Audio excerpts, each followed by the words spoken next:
우산 조은영. 봄비치고 꽤 많은 양의 비가 내렸다. 조그만 손으로 비를 피하는 아이들을 보며 감기라도 걸릴까 걱정이 앞선다. 어릴 적 비가 내리던 어느 겨울날 학교 수업을 마친 나는 애꿎은 땅만 발로 찼다. 엄마가 안 올 것을 알지만 추운 날 비 맞을 걸 생각하니 등줄기가 오싹해 괜히 심통이 났다. 집까지 걸어서 30분이 걸리지만 뛰어가면 10분은 단축할 수 있을 거라는 생각에 크게 심호흡을 하고 달렸다. 하지만 오르막에서 숨이 차 뛰는 걸 멈추고 옷도 가방도 다 젖었으니 그냥 걷기로 했다. 엄마가 안 온 게 한두 번이 아닌데 유난히 추운 겨울 날씨 때문인지 아니면 가방에 든 상장과 성적표 때문인지 모르게 속상했다. 비를 온통 맞고 집에 도착하자 동생들이 뽀송한 모습으로 나를 맞았다. 왔나? 비 많이 오제? 성적표는 잘 가져왔나? 보면 모르나? 비 많이 오고 성적표도 가방에 있으니 꺼내가라. 비를 이렇게 많이 맞았는데 엄마가 이럴 수 있나 싶어 눈도 안 마주치고 대답했다. 이후 온몸이 열이 나며 두들겨 맞은 것처럼 아팠다. 날 걱정하는 엄마의 목소리가 들렸지만 고통은 잦아들지 않았다. 열이 조금 내리면서 엄마의 얼굴이 보였다. 그런데 아프긴 내가 아팠는데 엄마의 얼굴이 더 상해 있었다. 미안하다. 엄마가 우산 못 챙겨줘서. 어린 동생들 비 맞게 할 수가 없어서. 말끝을 흐리며 눈시울이 붉어진 엄마 모습에 내 마음이 멍해졌다. 사실 엄마는 초등학교에 다니는 동생 넷을 챙겨야 했다. 당연히 동생들 학교로 가는 게 옳았다. 비 맞고 올 내 걱정에 엄마도 마음이 많이 아팠을 텐데 나밖에 생각 못하고 서운해한 게 죄송했다. 아니다. 기어들어가는 목소리로 말하자 엄마가 깡통 하나를 내밀었다. 포도 통조림이었다. 얼른 먹으라. 다른 아들 보면 네 묵도 못한다. 허겁지겁 포도 알맹이를 떠먹으며 행복해하는 나를 엄마가 흐뭇하게 바라봤다. 오늘처럼 비가 내리는 날이면 그때 생각에 마음이 아프다. 세상 비바람 다 막아주고 싶은 게 엄마 마음인데 왜 그걸 몰라줬을까? 이제야 엄마 마음을 이해했는데 죄송하다고 말할 엄마가 없다.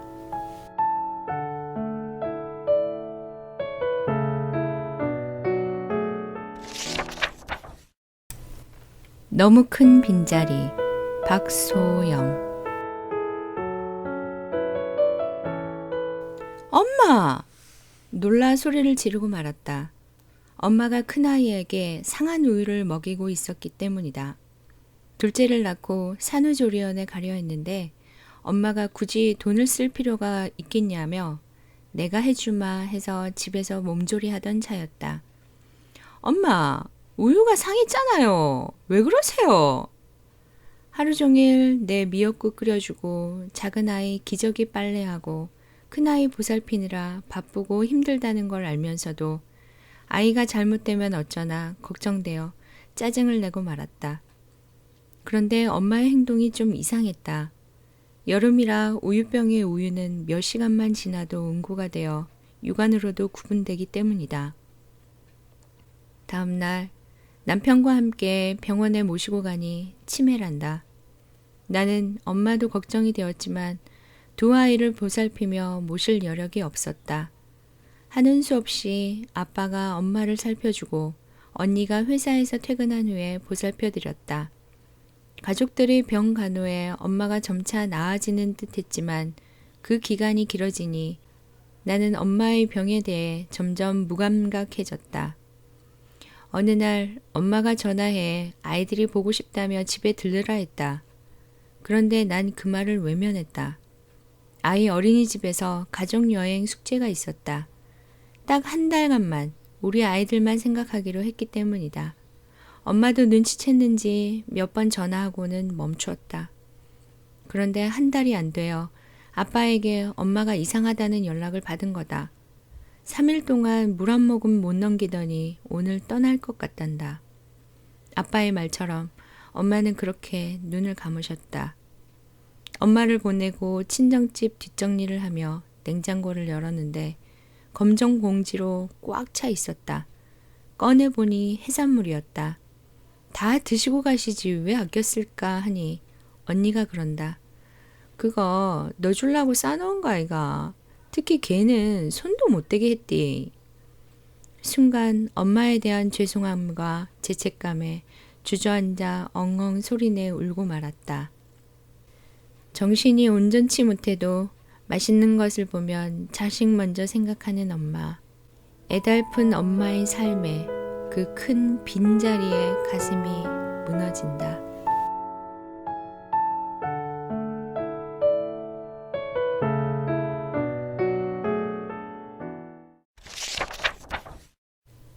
집을 떠나지 못한 이유, 신선향. 엄마는 6.25가 일어났는지도 몰랐을 정도로 깊은 산골에서 7남매의 장녀로 태어났습니다. 그런 엄마의 꿈은 도시로 나가 사는 것이었다고 합니다. 하지만 당신의 꿈과 상관없이 시부모와 시동생들이 줄줄이 있는 농촌으로, 그것도 장남에게 시집을 왔습니다. 열심히 땀 흘려 일한 대가는 시동생들이 하나둘 출가하면서 바닥이 났고 그 사이 우리 세 남매도 태어나 살림살이는 더욱 어려워졌습니다. 저는 아들만 있는 집에 막내딸로 태어났습니다. 딸이 하나면 사랑을 많이 받는 게 보통인데 저는 아니었습니다. 오히려 딸에 대한 엄마의 사랑은 좀 혹독했습니다. 초등학교 3학년 때부터 제게 밥 짓고 할아버지 할머니의 상을 차리고 반찬 만드는 방법 등을 가르쳤거든요. 엄마가 농사뿐 아니라 근처에서 식당 일까지 해야 했기 때문입니다. 엄마를 향한 원망이 싹트기 시작했습니다. 하루는 친구 집에 놀러 갔는데 친구 부모님이 어린 나이에 벌써부터 집안일을 도운다며 칭찬을 하는 겁니다. 그 순간 얼굴이 발갛게 달아올랐습니다. 친구에게 가난한 집안 형편을 들켜버린 것 같아 창피했거든요. 그날부터 엄마에 대한 불평이 더욱 늘었습니다. 이후 집안에 큰 시련이 닥쳤습니다. 할아버지 할머니가 1년 사이 뇌졸중으로 쓰러지셨는데 타지에서 일하던 아버지도 끼니를 술로 대신하다 더 이상 일을 하지 못할 정도로 몸이 망가진 겁니다. 엄마는 할아버지 할머니의 모든 수발을 들며 아빠의 병간호까지 해야 했습니다. 그러면서 자식들을 키우고 집안 살림을 했습니다. 엄마의 고생을 눈으로 다 보면서 저희들은 엄마의 눈치만 살폈지 그 힘겨움을 함께 나눌 생각을 못했습니다. 그 시간이 8년 넘게 이어지던 어느 날입니다. 명절을 맞아 친척들이 둘러앉았는데 그때 엄마가 절규 비슷하게 자신의 심정을 털어놓은 겁니다. 이제 더 이상 못하겠습니다. 하루에 골백 번도 더 집에서 도망치고 싶어요. 너무 힘듭니다. 그때 처음 엄마의 눈물을 봤습니다. 친척들도 엄마의 반응에 적잖이 놀랐습니다. 생각해보니 그동안 엄마를 도운 사람이 아무도 없었던 겁니다. 그런데 그 뒤에 이어진 엄마의 말에 더 충격을 받았습니다. 근데 내가 집을 나가버리면 향이 저거 혼자 고생할까봐. 치열한 고통 속에서도 엄마를 붙들었던 건 하나밖에 없는 딸 자식, 바로 저였습니다. 제가 자신처럼 힘들게 살까봐 엄마는 고통 속에서도 참고 버텼던 겁니다. 엄마의 마음을 알아버린 그의 명절은 서늘한 바람보다 더 가슴이 서늘했습니다. 그리고 따갑도록 아팠습니다. 날 사랑하지 않는 것 같았던 엄마. 그래서 한없이 원망만 했던 엄마에게 너무 미안했습니다. 엄마가 표현하지 않는다고 해서 사랑하지 않는 게 아니었습니다. 예전보다 더 야윈 엄마를 보니 자식은 부모의 살을 먹고 산다는 말이 사실인가 봅니다. 엄마의 인생을 뒤늦게 이해한 딸이 고개 숙여 용서를 빕니다.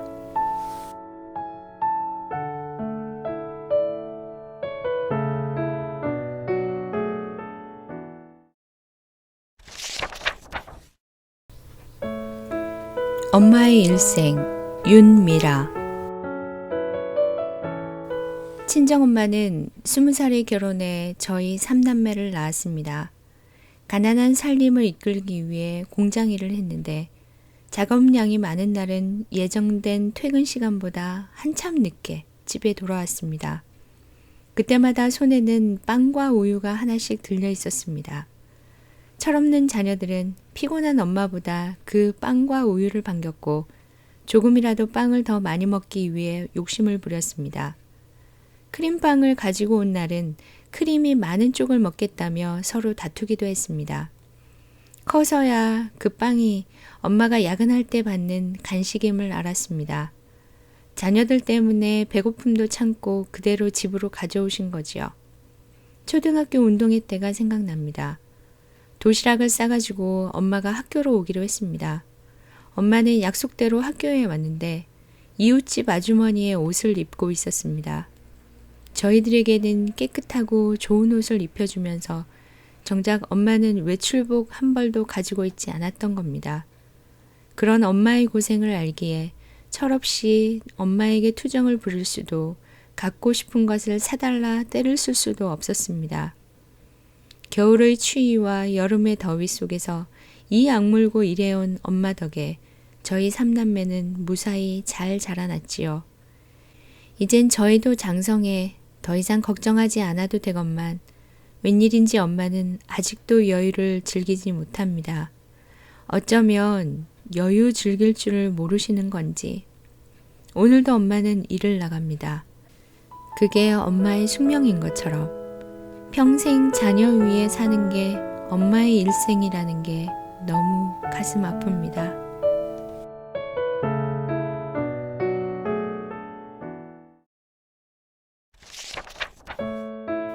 엄마를 부끄러워한 죄.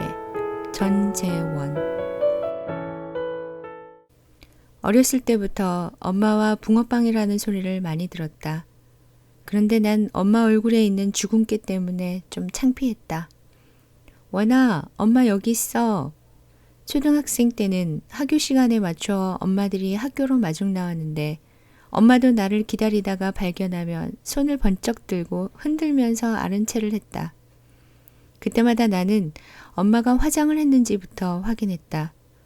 곱게 화장을 한 날은 바로 달려가고 화장을 하지 않는 날은 머뭇거렸다. 엄마 얼굴에 그대로 드러난 주근깨가 자꾸 신경 쓰였기 때문이다. 우와, 너네 엄마 정말 키 크다. 엄마를 발견한 친구들이 이렇게 말할 때도 왠지 놀리는 것 같아 부끄러웠다. 주근깨도 신경 쓰이는데 키까지 크니 더 튀어 보였다.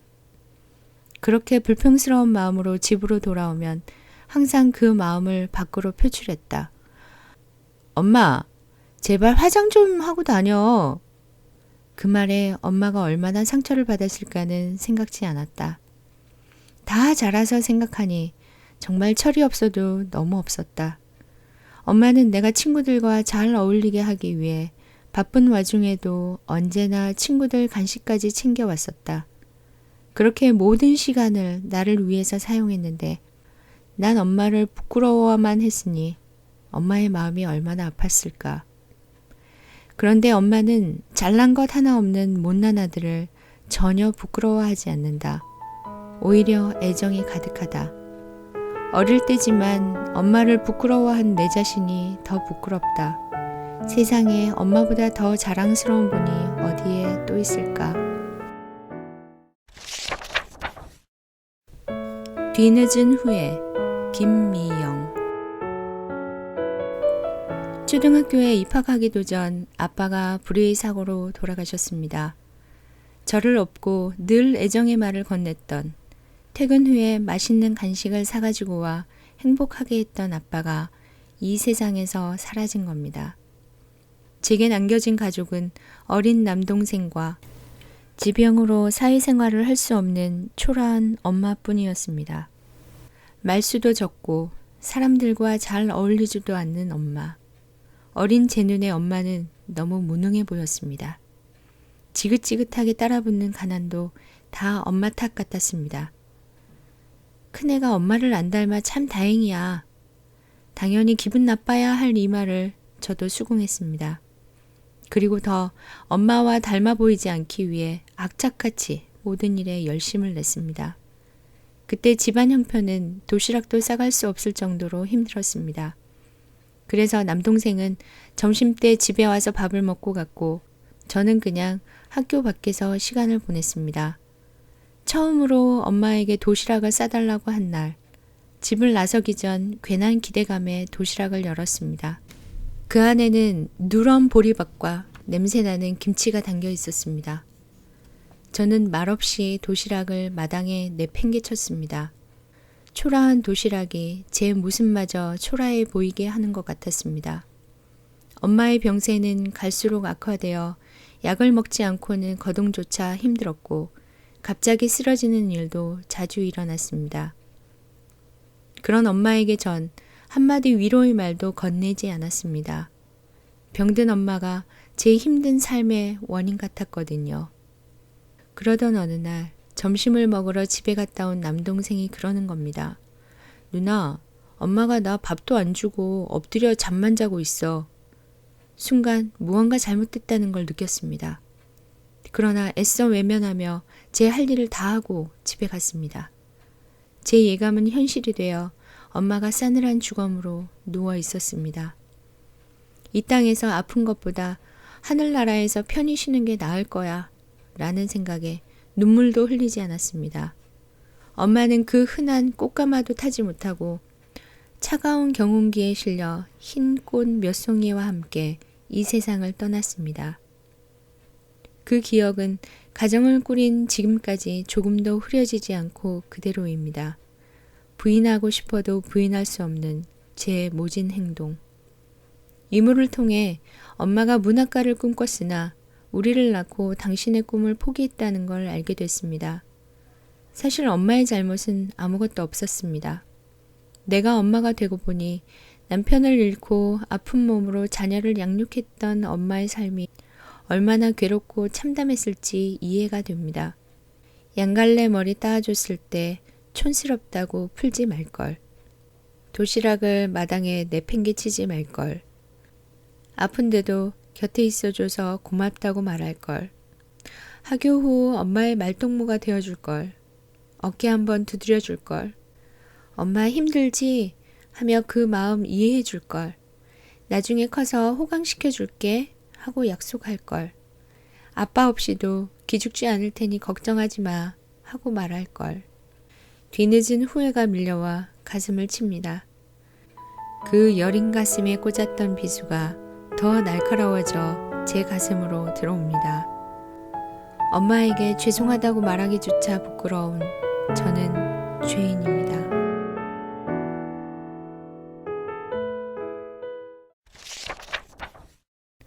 생명의 끈, 황희원. 언니의 생일 파티가 준비되어 있었다. 언니의 친구들로 집이 떠들썩하기에 나와 동생은 그 혼잡한 공간을 피해 작은 방으로 갔다. 그리고 외출한 엄마를 기다렸다.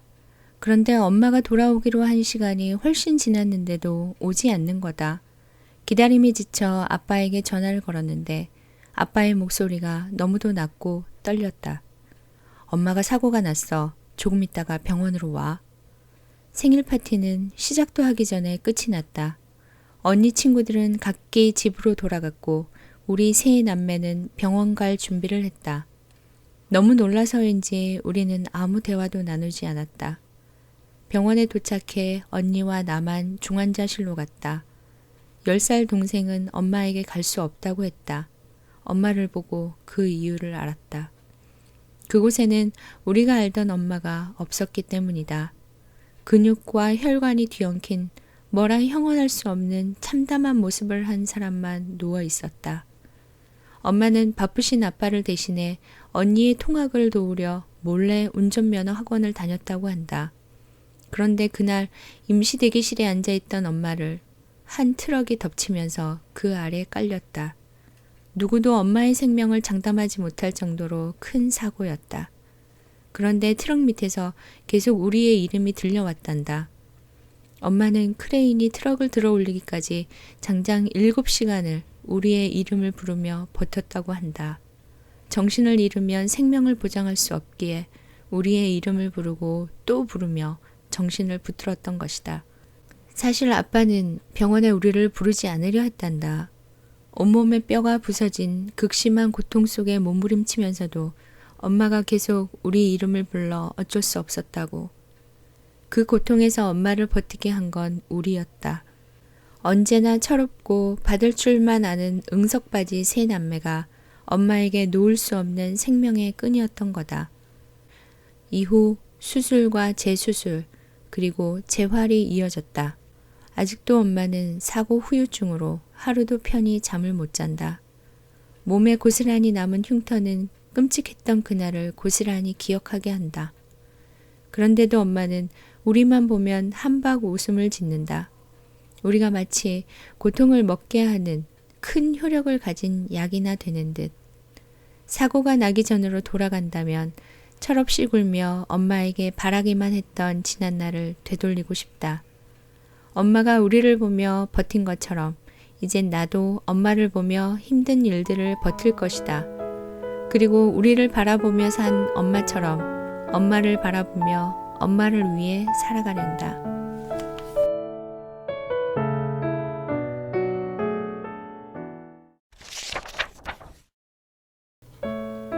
엄마의 치매 신홍찬.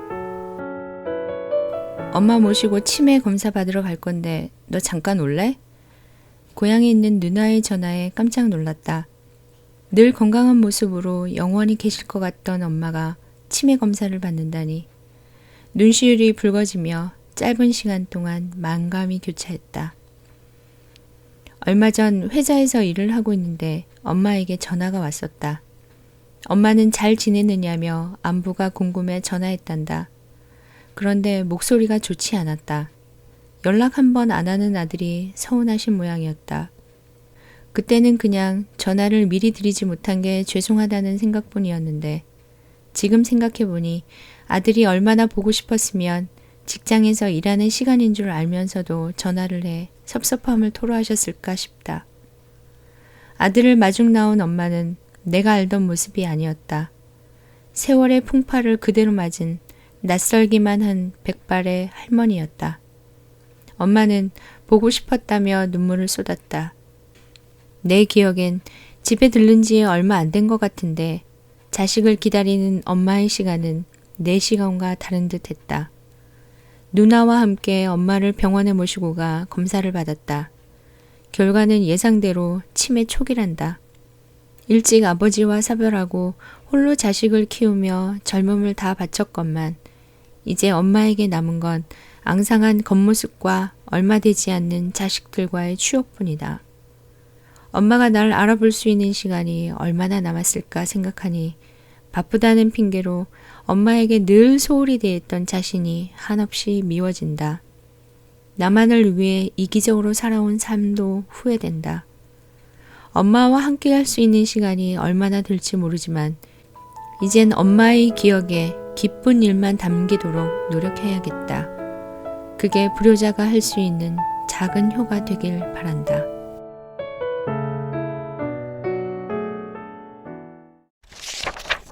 엄마의 납작머리 김기백. 엄마, 할매 파마했어? 다른 파마하지? 보기 싫나? 너희한테 잘 보이려고 한 건데.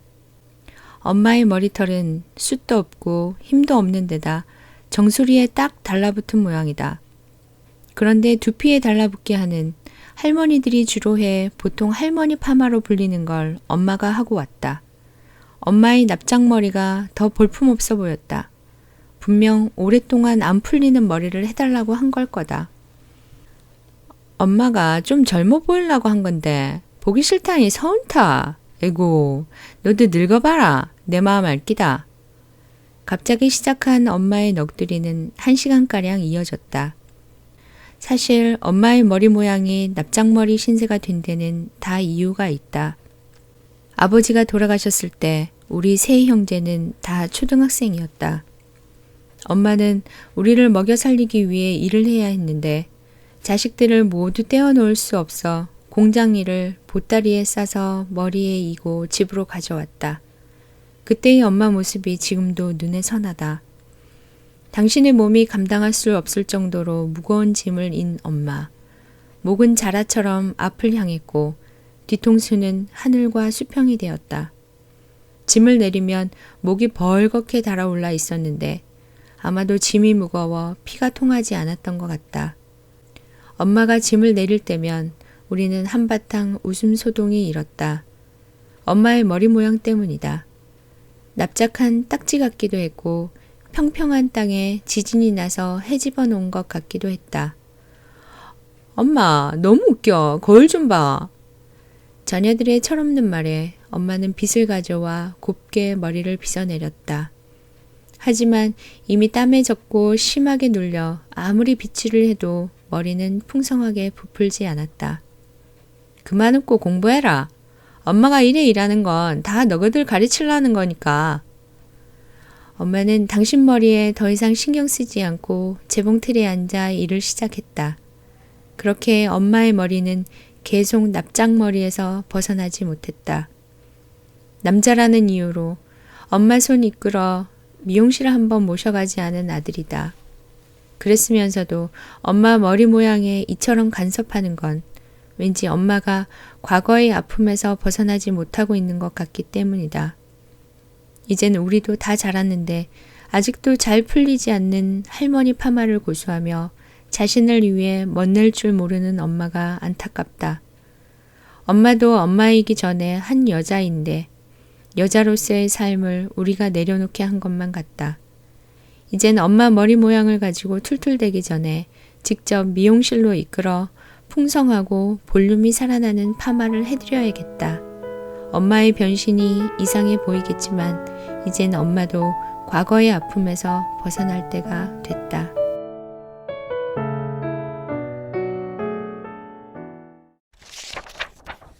보고픈 어머니 강경미. 제 기억 속 엄마는 항상 아팠습니다. 어렸었기에 엄마가 어디가 어떻게 아픈지는 잘 몰랐습니다. 그저 매일 아픈 엄마가 못마땅해 투덜거렸습니다. 아빠는 일을 하고 돌아오시면 언제나 엄마 괜찮느냐는 안부부터 물어보셨습니다. 그 정도로 엄마가 많이 아팠던 겁니다. 그런데도 엄마는 새벽 5시면 일어나 불을 떼어 밥을 지으셨고 그때마다 큰딸인 언니를 깨워 밥하는 법을 가르치셨습니다. 언니는 저를 깨워 함께 하자고 했기에 아침마다 여간 귀찮은 게 아니었습니다. 엄마는 항상 입버릇처럼 엄마가 죄가 많아서 아프단다. 엄마가 죽거든 너희 6 형제 헤어지지 말고 동생들 잘 보살펴라 하셨지요. 왜 맨날 당신 죄가 많다며 우리에게 동생들 잘 보살피라고 부탁하는지 짜증이 났습니다. 엄마는 아빠에게 받은 생활비를 조금씩 떼어 약값에 쓸 요량으로 그릇 밑에 숨기셨는데 그마저도 우리 먹을거리를 사는데 쓰셨습니다. 어느 날 엄마가 몹시 바쁘게 외가와 큰집 식구들에게 큰절을 하고 다니셨습니다. 그날 엄마는 저희 6남매를 부르고는 동생들에게는 큰언니 말 잘 듣고 싸우지 말라 했고 언니에게는 동생들을 잘 돌보라 하셨습니다. 그게 마지막이 되어 엄마는 영영 만나지 못할 먼 길로 가셨습니다. 어릴 때라 저는 계속 울기만 했습니다. 나중에 알고 보니 엄마가 외가와 큰집에 가서 자식들 좀 잘 챙겨달라며 인사를 하고 다니셨더군요. 너무 일찍 엄마와 헤어지고 보니 엄마가 그렇게 그립고 보고 싶을 수가 없습니다.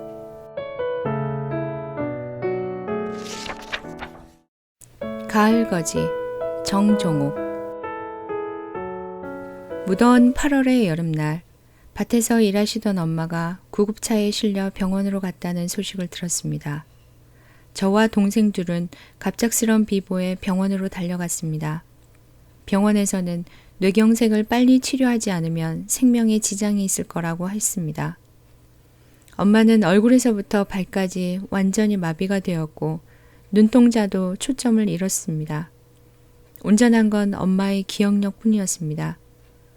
엄마는 중환자실에 있으면서도 밭일을 마무리하지 못한 것에 마음을 쓰시며 가만두면 곡식 거둘 시기를 놓친다고 걱정했습니다.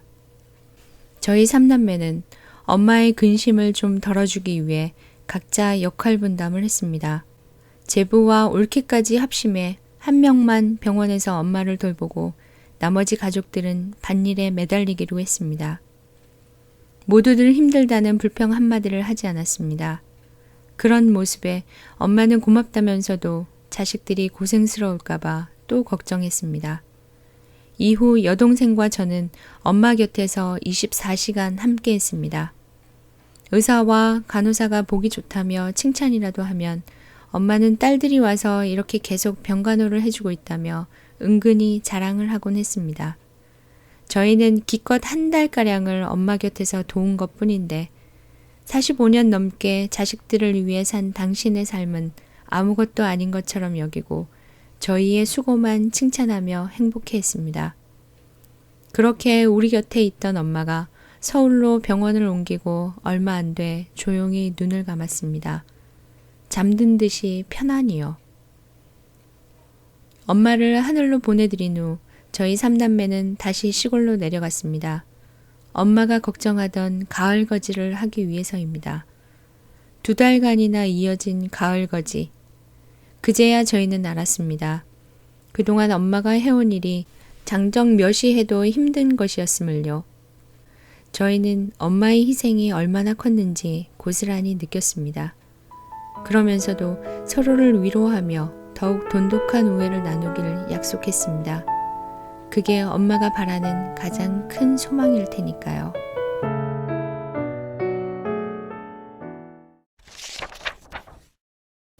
자식을 가슴에 묻고 이민순. 안 일어날래? 아침마다 엄마의 불호령에 눈을 떴습니다. 쉬는 날도 어김없이 일찍 잠을 깨우니 참 너무한다 싶었습니다. 그러면서 생각했지요. 도대체 엄마는 몇 시에 일어나는지 하고요. 지금도 엄마가 언제 일어났는지 정확히 모릅니다. 다만 새벽부터 밤 늦게까지 쉼없이 일했다는 것만 압니다.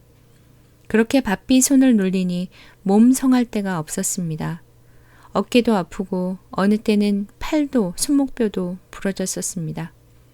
가장 열성을 다한 건 몸이 아픈 오빠를 간호하는 일이었습니다. 하지만 엄마의 헌신적인 간호에도 오빠의 병은 나아지지 않았고 결국 눈을 감았습니다. 그때부터였습니다. 엄마가 달라진 게. 아들을 먼저 보낸 슬픔을 하루하루 삼키며 참아내던 엄마는 삶의 의욕을 잃은 듯 했습니다. 기억도 조금씩 흐려졌습니다. 달력이나 수첩에 적지 않고도 집안 대소사를 다 꿰던 엄마가 시간의 흐름을 놓치기 시작하더니 뜨거운 여름날 두꺼운 옷을 걸치고도 춥다고 하고 밤낮과 새벽을 가리지 않고 돌아다녔습니다. 그래도 자식들의 이름만큼은 잊지 않았습니다.